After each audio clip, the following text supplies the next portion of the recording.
Today we talk about grief, pighati in our Filipino language, and how Filipinos cope uniquely with their grief. And I'm talking about the grief of losing someone. We now have an expanded definition of grief, which is simply a feeling of loss. I probably, if you watch some of my videos, you got a sense of that this is not my definition, but how the definition has expanded, a loss of function. If you have a parent who has always been physically present but emotionally absent, if you've had that for years, there might be a feeling of grief, a feeling of loss. If you were a doctor when you left the Philippines and then when you immigrated to America, for instance, you have to demote yourself to another position, that can cause some feelings of grief. So there are many expanded version of grief, and it could be a tangible loss, losing your home, for instance, which it's not just a home for many people; it's a symbol of security. But it could also be intangible losses, the feeling of loss of function. If you used to be able to walk really fast, now you got sick.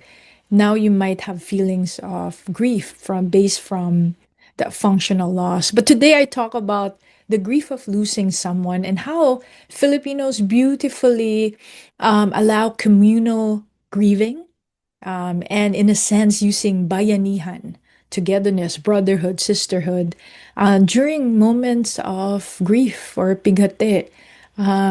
When we say, talagang tayo nalulumbay, it's like a deep, deep sense of sadness, sorrow. And that's the feeling of grief. So I'm going to share a few things. By the way, I'm Roanne Samuels. I'm a licensed psychotherapist here in California. Welcome. In this channel, we talk about Filipino relationships, mental health, and simply finding a way so that you and maybe your elders, your mom, speak a language that you feel understood and you understand them, and vice versa. So here are a few things that are so beautiful about the Filipino culture. As you know, very collectivistic culture, the sense of bayanihan you would find in communal grieving.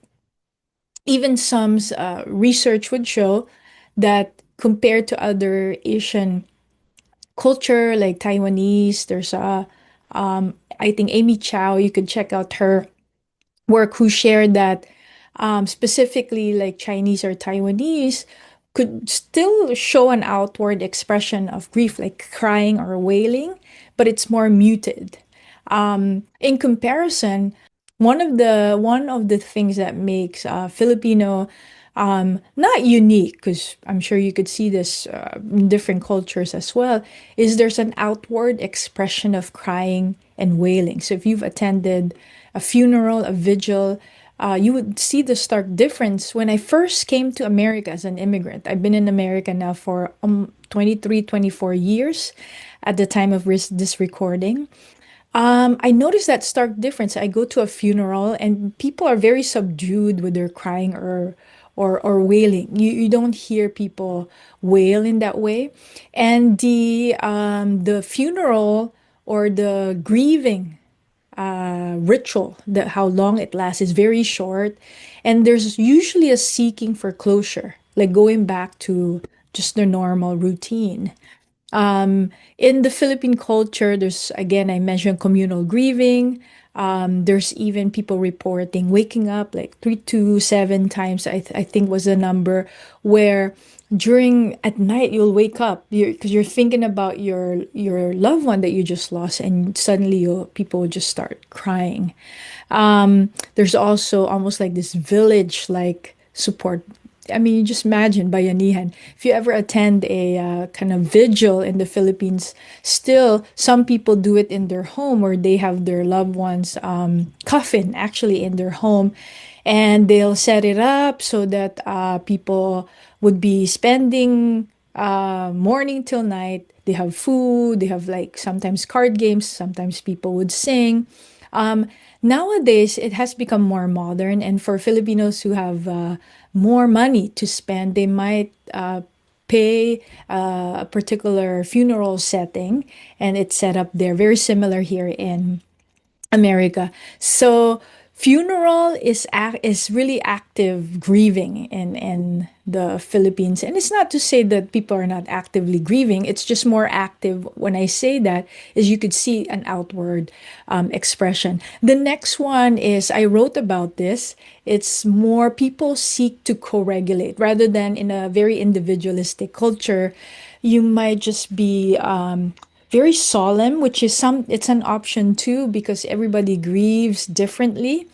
But it's more a co-regulation, like you're seeking comfort from the others.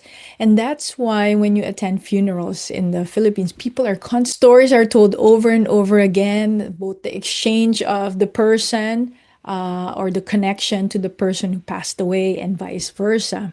So seeking to be comforted by others, being close to others, acknowledging that you need the presence of others is something really different, at least compared in the West. There's a lot of religious rituals. Most Filipinos are Catholic Christian. So they might do the novena and then the 40 days prayer. And there's a lot of other rituals during the Undas, Day of the Souls, All Souls Day. We go to the cemetery, we spend time there. We might have a caldero of adobo. Some people even spend overnight there. So in many ways, when you think about the Filipino culture, it's evidenced by the way we grieve. It's almost like we never leave our loved ones alone. Even during vigil, people would have shifting. And people might find that odd because even in America, right, there's usually an office hours where you visit the dead, like the wake, schedule. But in the Philippines in general, unless you are like in the more affluent area, which might follow more the Western American style funeral service. But most of the time, people are shifting. They want to make sure they are not leaving their loved ones as if they're still alive. And that starts from childhood, how we are more primed to co regulate, as I just mentioned. Finally, there's a lot of humor, positivity, resilience, as you know. And I'm not talking about toxic positivity here, but I'm just talking about how, there's a feeling of bahala na, bathala na, right? Which means God willing. It's more of a surrender rather than being passive. Sometimes that is misinterpreted by folks who have not lived long enough in the Philippines, and they might think that's a passive way of just not doing anything. But it's actually more of a surrender. It's an active surrender. Those are just a few different ways that Filipinos cope with grief. Grief is a different experience from one person to the other. So we're not saying that just because you're Filipino, this is the way you grieve, but these are afforded to you from a cultural perspective. I hope you find that helpful. Again, I'm Roanne Samuels. I hope you're having a good day. If you are grieving, know that you are not alone, and you could always seek support. If you need to seek my support, you could check the link for my free consult link. Take good care. At sa ulitin.